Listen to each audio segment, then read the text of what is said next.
I've got a burning question for you. Why do we have allergies? You know those annoying reactions that make us sneeze, itch, and feel like we're dying during spring? Well, buckle up, because we're about to dive into the wild world of allergies. Did you know that, a whopping 50 million Americans suffer from allergies each year? That's like 1 in every 6 people walking around with a potential allergy time bomb in their body. But why? Let's break it down and figure out why our bodies sometimes act like drama queens when faced with harmless substances. Okay, so what exactly are allergies? In simple terms, they're like your body's way of throwing a tantrum when it encounters something it doesn't like. But get this, these somethings are usually totally harmless. We're talking about stuff like pollen, dust, or even certain foods. Your immune system, which is supposed to protect you from actual threats, decides to go all drama queen and overreact to these innocent substances. But why does this happen? Well, it all comes down to your body mistaking these harmless things for dangerous invaders. It's like your immune system is that one friend who always thinks everyone's talking about them behind their back. Now, you might think allergies are a modern problem, but guess what? They've been around for ages.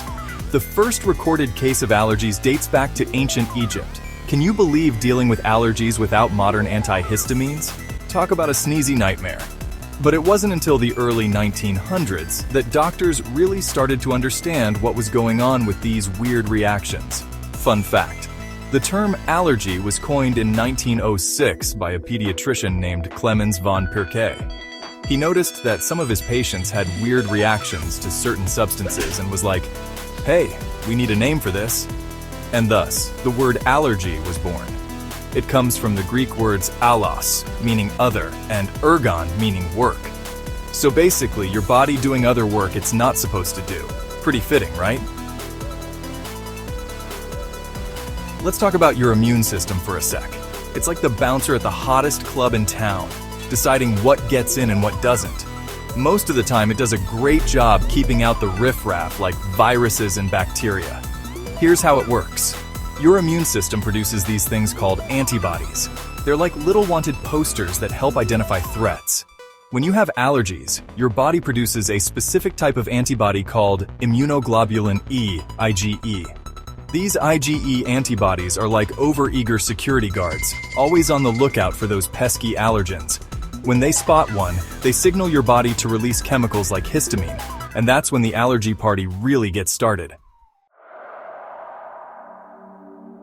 So, we've established that allergies are basically your body being a drama queen. Your body releases a bunch of chemicals, including histamine, which causes inflammation. That's why you get all those fun allergy symptoms like sneezing, itching, and swelling. It's your body's way of trying to expel or neutralize the perceived threat. Talk about an overreaction, right? Now let's talk about the usual suspects in the allergy world. There's a whole rogues gallery of allergens out there, and they're hiding in plain sight. Oh, and don't even get me started on mold spores. They're like the ninjas of the allergy world, hiding in damp places and causing chaos. And let's not forget about food allergens like peanuts, shellfish, and dairy. These sneaky little troublemakers can turn a simple meal into a potential health hazard for some people.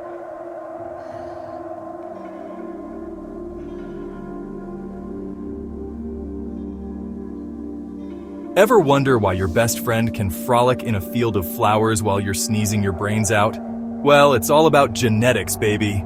It's like inheriting your mom's eyes or your dad's nose, except instead of physical features, you're getting their sneezy, itchy tendencies. But, just because you have the genes for allergies doesn't mean you'll definitely develop them. Environmental factors play a role too. It's like a weird game of genetic roulette, where the prize is a lifetime supply of antihistamines. Okay, here's a wild idea. What if our obsession with cleanliness is actually making us more prone to allergies? This is called the hygiene hypothesis, and it suggests that our super clean modern lifestyle might be leaving our immune systems with too much free time on their hands. The theory goes like this. Back in the day, our immune systems were constantly battling germs and parasites. But now, with all our antibacterial soaps and ultra-clean environments, our immune systems are getting bored. So they start picking fights with harmless things like pollen or peanuts out of sheer boredom. It's like your immune system is a rebellious teenager looking for trouble because it has nothing better to do. As if allergies weren't annoying enough already, climate change is here to make things even worse. Thanks, global warming. Rising temperatures and increased CO2 levels are like steroids for plants, making them produce more pollen than ever before. It's like Mother Nature is trolling allergy sufferers. But that's not all, folks. Climate change is also extending pollen seasons, giving you more time to enjoy those delightful allergy symptoms. And let's not forget about extreme weather events stirring up all sorts of allergens. It's a perfect storm of sneezing, itching, and general misery. So next time someone says climate change isn't real, just show them your allergy meds bill.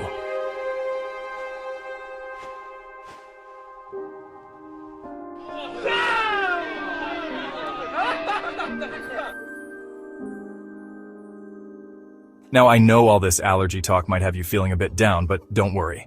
Science is on the case, and there's hope for a less sneezy future.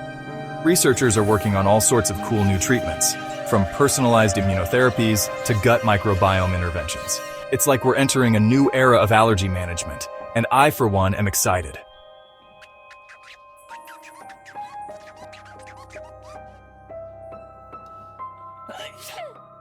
So there you have it, folks. The wild, sneezy world of allergies explained. From overzealous immune systems to climate change conspiracies, we've covered it all. Remember, if you're one of the millions dealing with allergies, you're not alone. And who knows? Maybe one day we'll look back on allergies as a thing of the past. Until then, keep those tissues handy and stay curious. If you enjoyed this video, don't forget to like, subscribe, and share with your allergy-prone friends. Until next time, stay sneezy. Stay sciencey.